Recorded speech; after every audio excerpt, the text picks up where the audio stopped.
Hello, and welcome to Experiences of Insight. On today's episode, we have with us Ross Chapman, Head of Design Sprints at Etch. Ross started as a video editor following his formal training at the Southampton Institute in media with cultural studies, cinematography, and film and video production. He then spent some time honing his skills in post-production, new media, and IT connected pictures. In 2008, Ross started to freelance as a UX designer and in 2012 moved back to London to continue to develop his skills as a lead user experience designer. For the next 5 years, Ross would move between the United Kingdom and Germany, working with organizations such as Ericsson, CareerFoundry, and Wiggle. In 2017, Ross joined Etch as a product design lead, and in October 2018, launched Etch Sprints and is currently helping product managers, CEOs, CTOs, team leaders, and marketers focus on learning what to work on. Professionally, Ross can be found designing products, facilitating design sprints, or training teams to do this themselves. Etch is a design sprint agency based in London, the United Kingdom. Etch is committed to creating the best products on the market with the best teams around the world. The larger Etch Group is a collection of people, agencies, and partners that exist to redefine how traditional consultancies operate. Without further ado, we bring you Ross.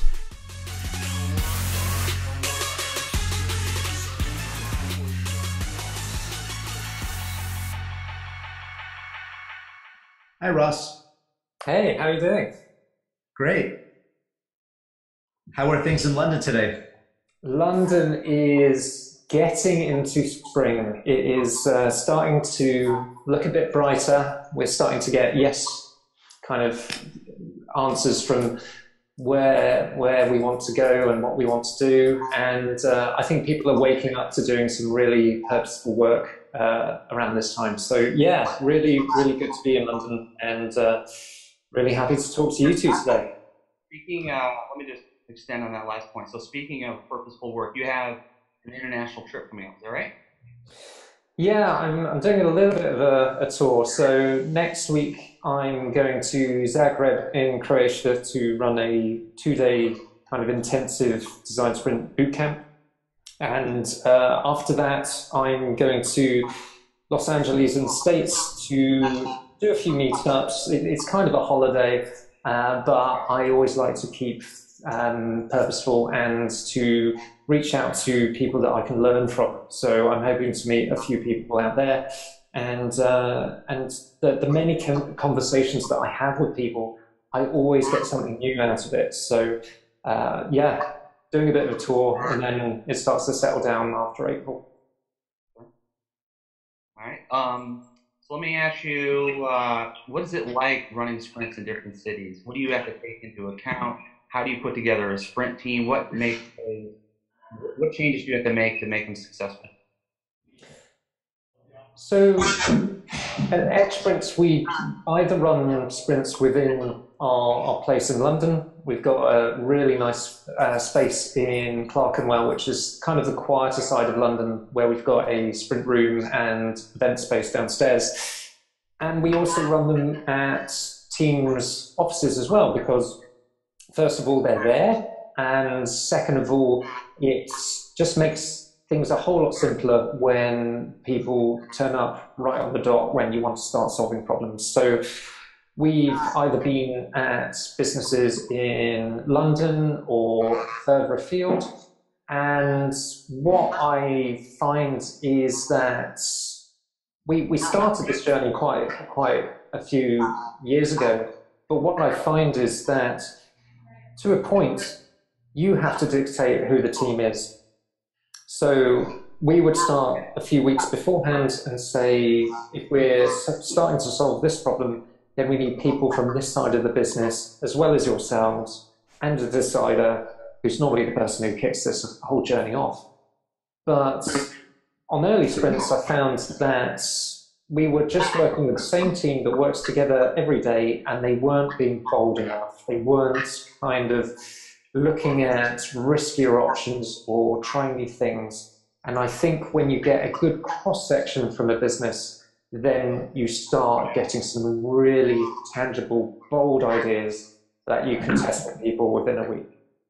So, Ross, I had a question for you around the current state of things in the UK. You mentioned that you were going to Zagreb, and I'm very interested commercially if you could shed some light on Brexit, maybe potentially what that does to your business model going forward, or have you been thinking about that, or to somebody like yourself that is the head of design sprints at Etch, what does that mean commercially going forward, and how are you going to work around what's been laid forward for you by the government?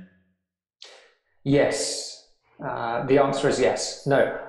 So what we found is that the companies that we work with are in a time of uncertainty. So they don't know where to invest. They are kind of holding fire until they figure out what all this mess really, really means. And for running sprints, it's actually an opportunity for us. So we have a great way of getting to something tangible that's tested with real people in the space of a few days, which is so much easier to kind of sell into teams because it is that time-defined amount of effort. It's also exploratory. So if you had a new business model or you weren't sure what to do, then a design sprint is a great case for that. And actually, a few months ago, we did our first kind of Brexit sprint where the team wanted to work out a strategy to deal with the uncertainty. And the kind of outcomes from that were a way of working more responsive to ever-changing needs. And actually, it made them put rocket boosters on their whole process of working and getting to deliver value to their customers. So I see any kind of sign of doubt or problem as a point of opportunity. And if anything, I just continue running sprints, continue selling them, and continue iterating on what I think I need to learn to make a better sprint and a better case for them. Yeah.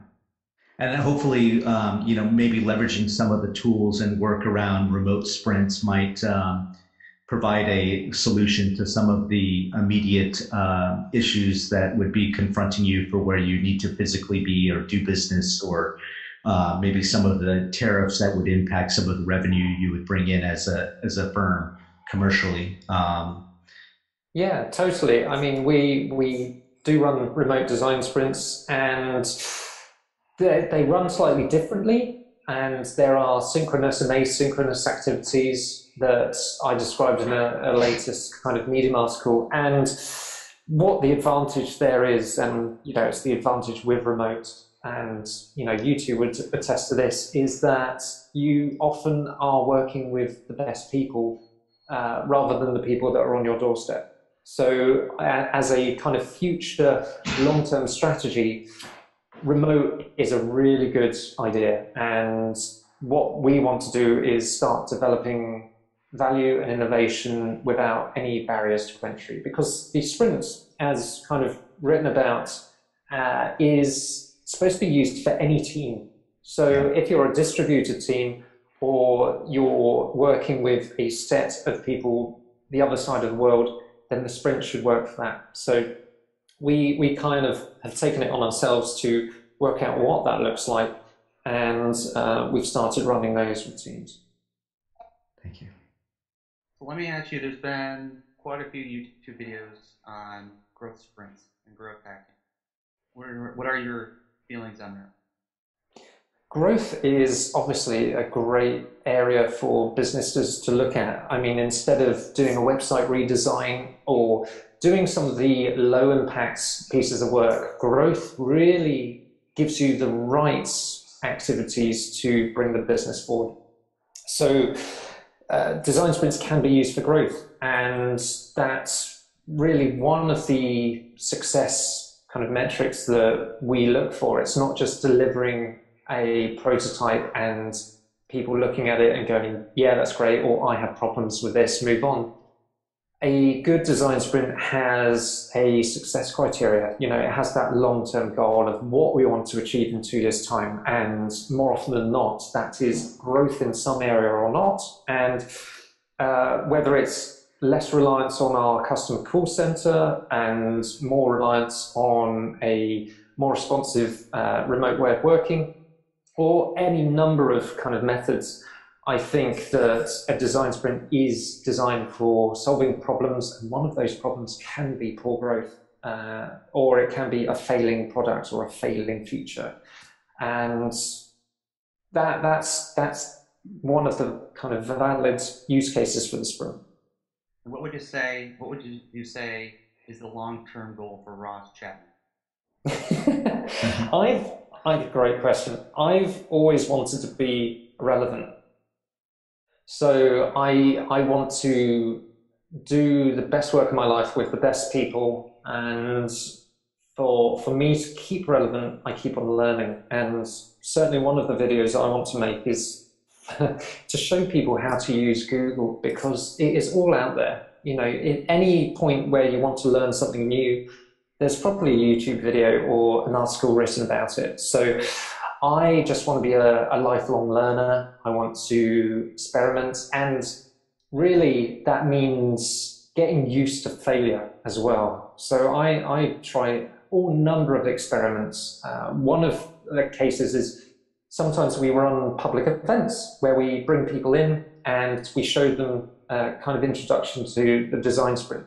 That roughly breaks even. So it's not a grower for us, but it is a good way to kind of illustrate it in a kind of low expenditure way.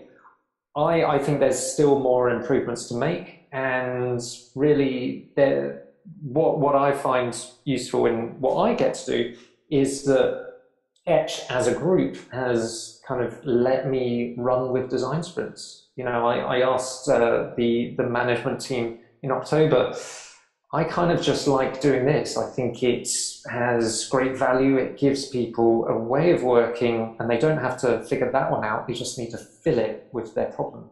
So from the kind of trust of the group, I'm able to be autonomous. I'm able to try new things, and if anything, it's kind of celebrated within the group, rather than in some situations in my past at other companies, they kind of just want you to do your job that they've dictated a long time ago. And if you look at my CV, I have stayed in companies for a year and a bit because it kind of wears me down, and I want to try something new. So Etch Group kind of gives me that, and you know, so far I haven't made too many critical mistakes. I had a question going back to some of your earlier experiences, and I was wondering if you could share that with us. And you mentioned that you try to be learning things, experimenting. You're not afraid to fail. Has that something that's always been kind of in your background, your DNA, if you will? Did you learn that? Are your parents like-minded?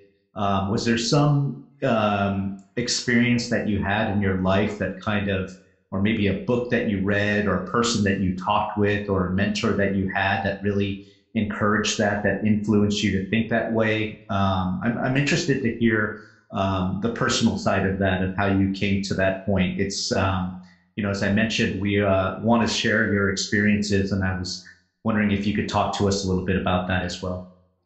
Yeah, totally. So I think, and by the way, I'm not afraid of failure. I mean, failure still hurts, but I just get over it a bit more than I used to.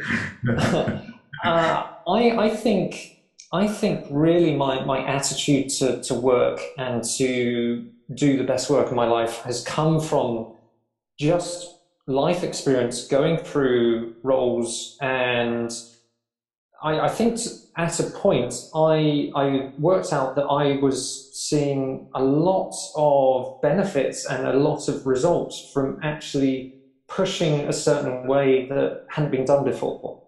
So even within, you know, roles where I was the senior UX designer or something, you'd get given a project or a challenge, and no one really tells you how to solve it. So you start trying new activities, you start experimenting with card sorting. And by the way, I'm not trained to a certain level of designer. I'm totally self-taught. I grew up with the internet, started playing about with Microsoft Front Page and designed my first website, and all the way through kind of learning video production and the work that I did, what I found was I was spending my spare time playing with the internet and designing things. And it took many, many years. I think I've only really worked out what my purpose is in the last couple of years.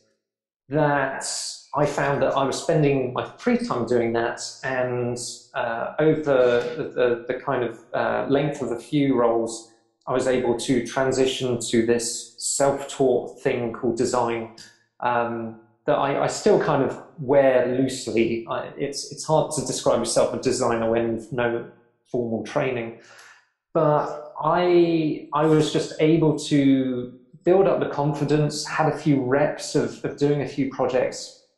And when you discover that you're venturing into new territory, or you're trying something new and the internet is ever changing, that really you just need the confidence to go ahead and do it. And it's not too hard to change tact. It's not the printing press. It can quickly be remedied if there's a problem. And ultimately, with testing with real people, they give you the answers. So you don't have to be this consultant that knows absolutely everything to the nth degree in 2019. You just need to be an enabler to get teams to do that, and you just give the framework and the safety to do that. So I think I've been supported by a few mentors in my past, and Etch, I have a whole heap of people to help me do what I need to do, and sometimes push me out of my comfort zone where I need it. And that's a huge kind of sticking point for me, is to have people that really boost you, give you positive vibes, and just say, yeah, go for it. Show us what you're talking about. Show us, and it's okay to fail, but put your hands up when you fail, and we'll move past it. So yeah, I think after a number of years, I'm mid-30s now, I think you develop a thick skin, or I certainly did, and you've just had a number of reps to say, hey, it's safe to go off piste, or it's safe to try something new. So Dave and I would like to make you uncomfortable. Yeah, go for that. So what's the next stretch goal for you, getting outside of your zone of comfort? So at the moment, Etch Sprints is a team of one, this guy. So I think the next natural stage is, once we've got a good kind of structure and basis, I want to grow the team. And it's been a kind of challenge to work out who can help me on this journey and provide this service to teams and train people that we get in contact with. And I guess that's the next kind of area that I need to invest in. I need to invest time and energy into people. So I've done it a few times in my career. I've been able to lead teams and kind of keep them engaged, answer all their questions and remedy their doubts, and treat them as people like they are. I think I care about this team more than any team I've ever cared about. So really, I think that's probably the next wave of Ross. Now you're going into uncharted territory. It's not just about dealing with the demands of delivering value to customers. You now have to focus on the team around you too. Okay, I want to ask one other hard-hitting question. Yeah, keep them coming. Get ready. Brace yourself. What's it like to jog with Jake now? So Jake is a really good runner. I thought I was jogging, and I think he was training for the next big sprint. It was great. It was kind of a chance that we did it. He wakes up really early in the morning and goes for a regular run, and he had a event all day that I wasn't going to, but I said, let's do something together. I think he suggested a run, and then I became the kind of tour guide, and we started in Old Streets and then moved down to the Thames River, and then kind of I showed him where Big Ben was and some of the kind of bridges, and kind of gave him a good old tour to help him start his day fresh. So he's got stamina. Like I was keeping up, but it was really good. And it's quite funny when you have a chat with someone and you're running and you're slightly ahead of them or behind them, so you kind of have to listen to the answers. But yeah, we talked about all manner of things. I think we talked about how we used to, I don't know if Jake did, but I used to like watching James Bond films, and then we talked about how James Bond really isn't a very good role model right now. And we were kind of shy of saying that it was a good series to dip into.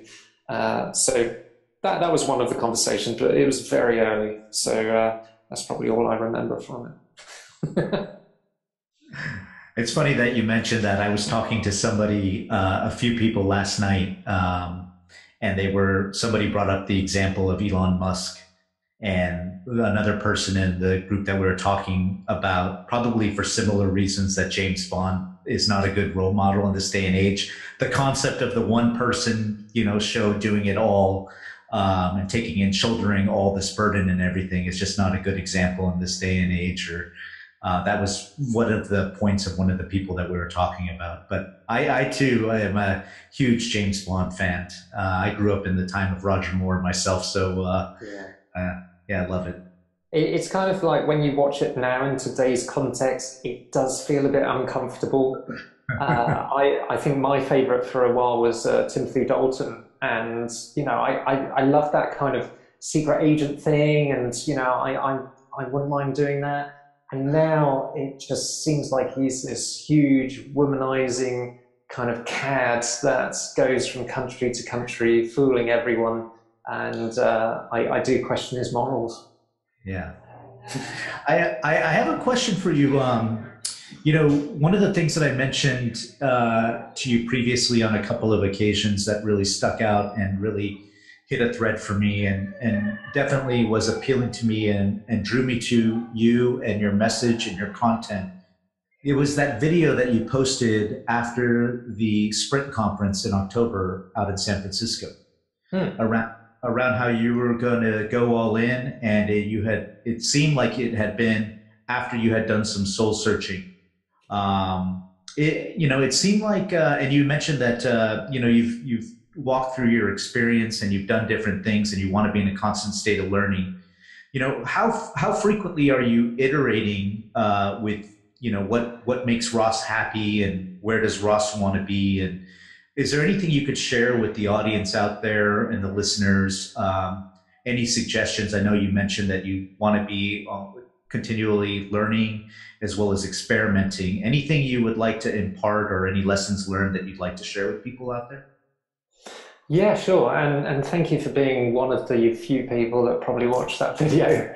I've been kind of flirting with YouTube for many years, and because of my past as a video editor and videographer, I just find YouTube the hardest thing to get into. Like, I'm forcing myself now to do it and acknowledging that the first 5 videos are going to be just not good, but to everyone else, they'll be fine.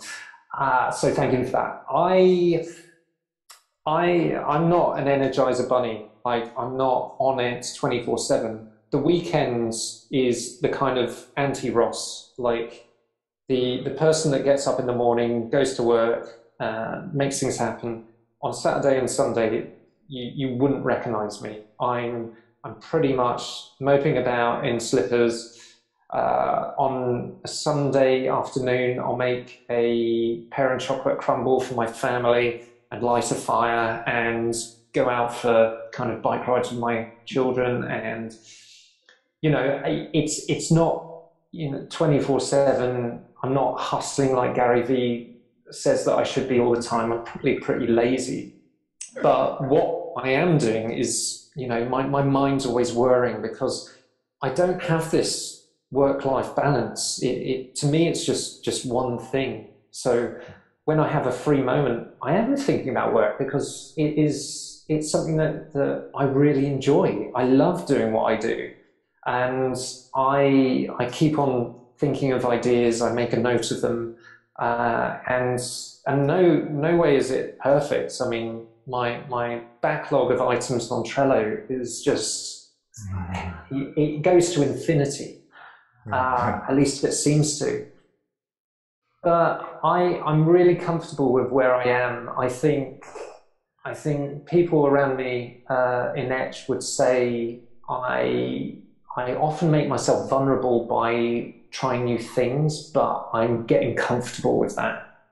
So whenever something feels like it's amazing and then a few weeks later something more amazing comes up, most of that is just through asking for help or getting someone to help you with an idea, or, you know, sending that email to someone and getting a positive reply. So I don't think there's any secret. I just feel that I'm comfortable with what I'm doing. I've discovered what makes me happy.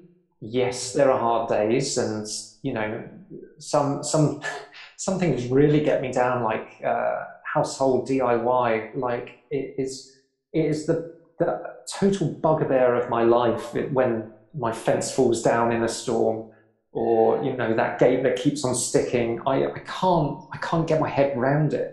Whereas when I'm working with teams and they're butting their heads against the wall, I know what to pull out the bag, and I know that we probably need to rest or do a warm-up exercise or something. So yeah, I think what's nice is I'm doing the things that I also enjoy. So there's no kind of grating that I look forward to Mondays and Tuesdays and Wednesdays and Thursdays and Fridays. And, you know, I don't live for the weekend or kind of crack open a bottle at the end of every working day. That's just not me.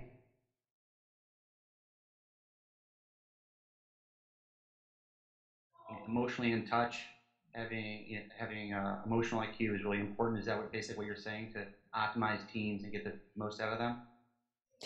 I think I know myself. I know that some people come to work, and my thesis on this is that people start a job, they get taught by their colleagues or their line managers.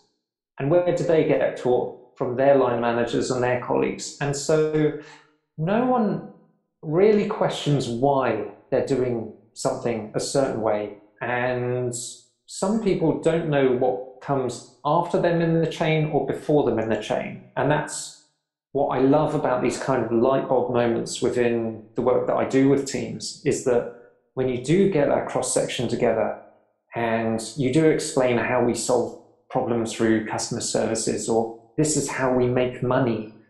And part of my whole deal is I try and use basic language, because people use jargon as a kind of safety blanket. It shows other people that they're experts and they know what they're talking about because they've used, you know, special terms that make them look self-important. I like to bring it all the way down and try and use language that anyone can understand. And I hope that starts breaking down some barriers within teams that are just a bit lost. They're doing what they're told. They're not enjoying it. And that's really where my value is. I don't want to be a motivational coach. I just want to help people do the best work of their lives. I know we're getting close to our time with you, our dedicated time with you. And I wanted to ask a question, and I don't know if Lee would have a follow-up question, but I wanted to find out from you. Both Lee and I have kids as well. and some semblance of a family life. And I think offline we joke about how near and dear that is, and how important that is to who we are and how we conduct ourselves on a day-to-day basis. How do you manage it when you have to travel for extended periods of time with your family? Is it all down to the good support network, or is there some other, do you have a super partner on the other end helping you through this, or what is the key for the Ross Chapman household when you're on the road?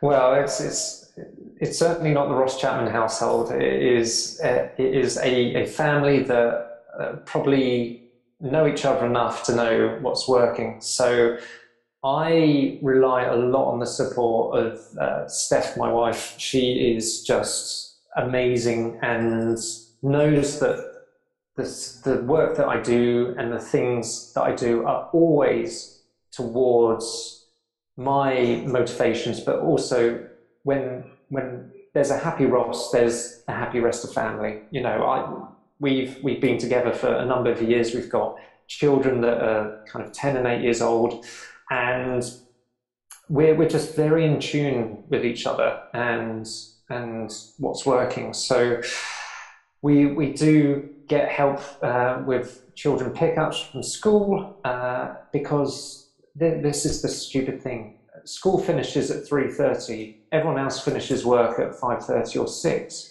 Yeah. Why did someone design it like that? That's not compatible with 2019, both parents working, which we do. We both work. So we have someone to help with that. And then I actually don't go out in the evenings and socialize. I don't have a huge friend network or kind of drinks after work or anything. So maybe that helps. But when I do have an activity, maybe it's a meetup, or, you know, a lot of my activities are work related because that's what I enjoy. We just have this kind of system where, you know, we tell each other in advance. We make affordances to do it. So if I know I'm away for like Google SprintCon last year, I'll ensure that there's enough money in an envelope for a few takeaway pizzas and anything like that, just to make each other's lives just a bit easier. Because, you know, having a family, having a household, ensuring that everyone is kind of having a good time, but also they're doing what they need to do. For me, that's fulfillment through the work that I do. And Steph is kind of a prolific writer. She loves writing books. So in the evenings and weekends, she likes to be left to write a new chapter or put together a synopsis. And that's what I know from her that she enjoys. So I think we're just very aware of what each of us kind of enjoy, and we might make time for that. But we also have together time. Most meals we have together, and we just kind of chat and just keep in the loop.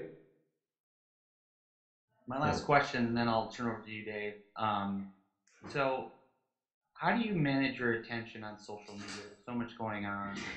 How do you pick a method or a way to decide on what you're focusing on, and then kind of attached to that is how can people find you?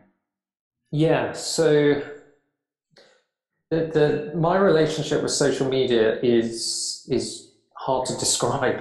So I started using all the channels, didn't really have a plan, didn't have a strategy. My idea is to start using it so you can understand it. So I do that with pretty much everything. I just start using it, I figure out what my approach to it is, and I go off that. When you read a book like Make Time by John and Jake, it tells you that distractions are bad, and rightly so. Distractions do cut into your focused work. So there are no buzzes or notifications that pop up. Everything is off. My home screen is completely blank. And really, I've designed my attention for my phone. I'm not, and it's not perfect yet. It's still the first thing I reach for in the morning, just to knock off a few kind of updates and emails and stuff at 6:30. But I think it's something that I opt into rather than something that's commanding my attention and something that's asking for more time from myself. So I have to use it because I'm running a division. I am promoting what we do by just documenting and sharing. So Instagram gets a lot of attention from me, and then Twitter and Facebook. And Instagram, actually, I started using stories a number of months ago for me to practice before I started YouTube. But I'm still in the moment of practicing, I guess. So yeah, there's no perfect kind of way that I work with it. I just try and line things up. I use tools like Buffer to schedule a few things. And what I have found since I started a few months ago is that now I'm starting to get replies and messages. So for anyone starting out, I would say start now, and you may start seeing kind of rewards in a few months or years, but also don't expect it. Just keep on sharing. I just assume it's something that I have to do as someone in 2019 right now. So I just carry on with that idea. Well, Ross Chapman, I really thank you for taking the time again to speak with us. I think we both wish you safe travels in the coming weeks. And, from the experiences of Inside Team, we would like to say if there's anything we could do for you in the future to help get your message out there, please let us know how we could help you at the Etch team. It's been really nice and inspiring as always to hear from you, and hopefully some people will also be inspired by your confidence, your high EQ, and some of the lessons learned that you talked about with us today.